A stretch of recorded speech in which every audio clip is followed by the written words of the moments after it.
So I do apologize for the lighting, but this is the best that I can do with the current circumstances. But this is how I tend to do my applique blocks when I'm copying them from a background. So I've gone and I've traced my whole background here in a nice dark color. This, as you can see, is my center point. And this is the center point that I will match up to on my blocks because I folded it in half and half again. And I will go show you that. So this is what I meant when I said I had the block folded in half. So you fold it in half one way, you do the finger press, you're going to, sorry, I'm taping on my iPad, open it the other way, do a finger press, and then you're going to take it over to your light source, and you're going to align it on top of your block. And I'm going to do that, and I'm going to tape both I have the paper taped and I'm going to have the background taped, and I'll show you how that looks when that is ready. Okay, so I've got it taped, up there with the painter's tape so that it is nice. I've got it marked at my center here, and this is where I'm going to do it. And yes, I'm going to have to repeat 4 times, but at least I will be getting it done. So I'm going to go ahead and mark that. I'm using a very light chalk pencil because I don't want my lines too dark. So I'm going to go do that.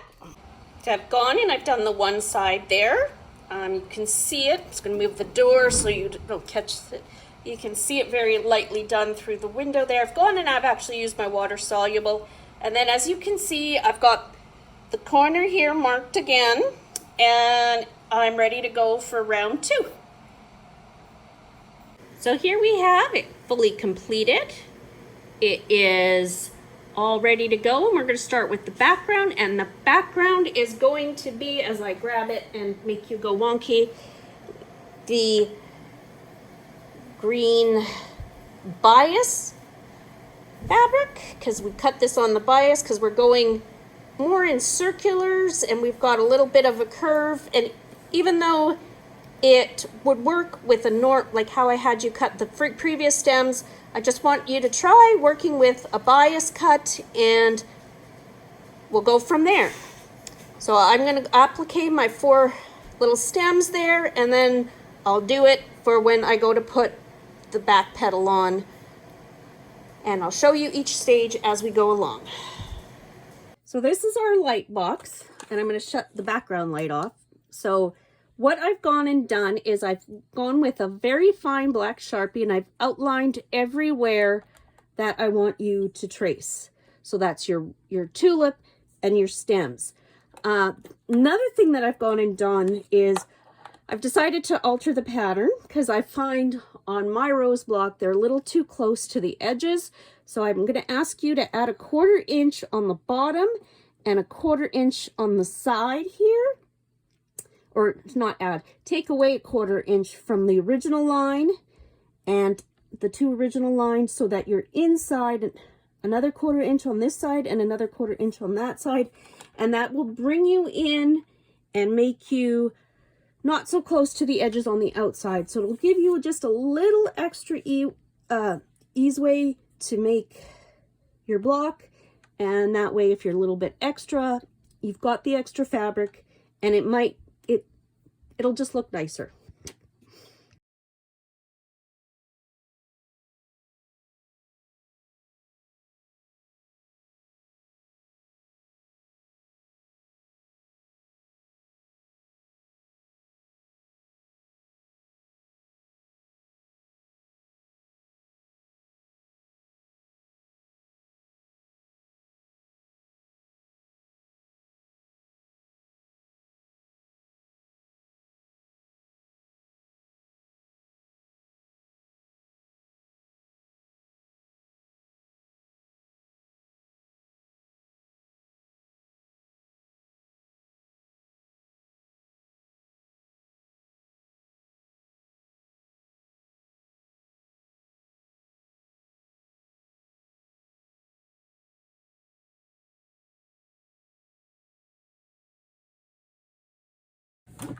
So we've gone through the process of marking and placing on, this was the original block that I just designed quickly. This is raw edge applique. So I just wanted to point out the really important need for raw edge applique and or turnover applique and the hand applique. So when we are working on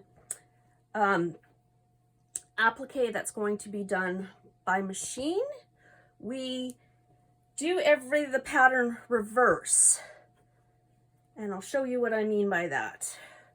So see how we've got mirror images of one another? So this one, I have gone and I have traced the pattern upside down because we want it to be, when we flip it right side up, we want it to be in the correct positioning there when we go to do it, because we fold it over from the back. We finger press and press from the back. So that's how we get that done. But when you're doing hand applique, you trace on the front because you don't want a mirror image, you want the direct image, so that when we go to, oh, okay, so this one is flipped. Haha, see? So that's how that happens. It does tend to flip. So because somehow or another I've done this backwards, we've gone and we're the opposite. So I guess that kind of works out, but I just want to make you aware of that. If you have a preference for which way your large petal is pointing, if it's outward or inside. So there is going to be a difference. So this one, once again, is going to be the outward one, and the inside one is going to be this one. So I just wanted to make you aware that there is that difference between the applique by machine and the applique by hand. So by machine, you tend to do the mirror image and you flip it upside down, and by hand, you do it on the top and you fold it over and press. So that's just a quick review on applique.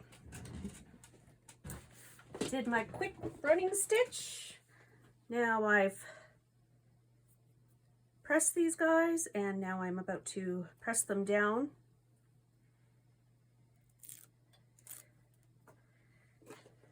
Quickly, and we just do the edges here as we go.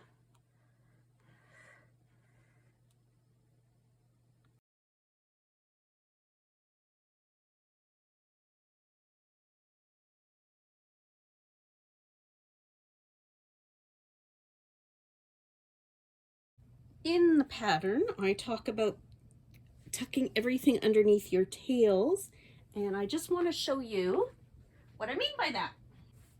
So we'll do it stage by stage. I think that'll work out really well. So we've got our first one here where we've just done what I'll call the bud. And you can see we've got it here, and very lightly we're shown here where the outline is.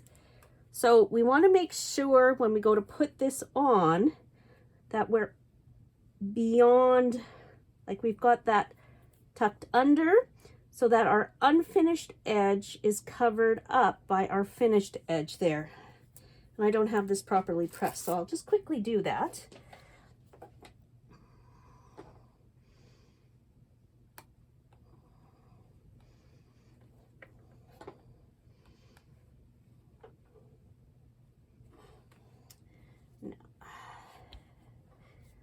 I've gone and I've done a little extra tuck here because this tucks under the next one. So we're going to make sure that this raw edge gets tucked under our finished edge, and that our bottom goes right to the bottom here. And that's how we're going to do that one. Then we pin.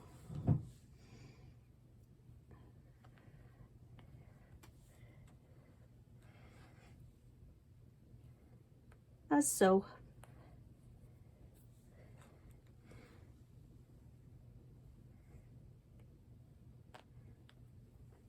right? So for the next one, you can see where I've drawn my little blue lines. So I'm going to go and I'm going to make sure I hit all of those lines and I line up kind of with where my pattern is. And it's okay if they're not perfect, as long as we're going underneath. As long as we're tucked underneath, we're good. So there's that. And that is the simple, quick way of doing that. Right?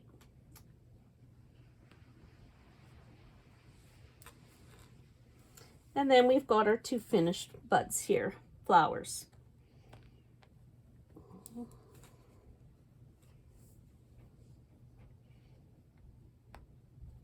Right? So I can go and I can machine applique these two pieces, and then I can add my last piece here. And that's why I talk about we do it in layers. We start at the background and then we come forward as we progress. Come forward a layer as we progress. Same goes for our hand applique. So once again, here I've got marking where we need to be.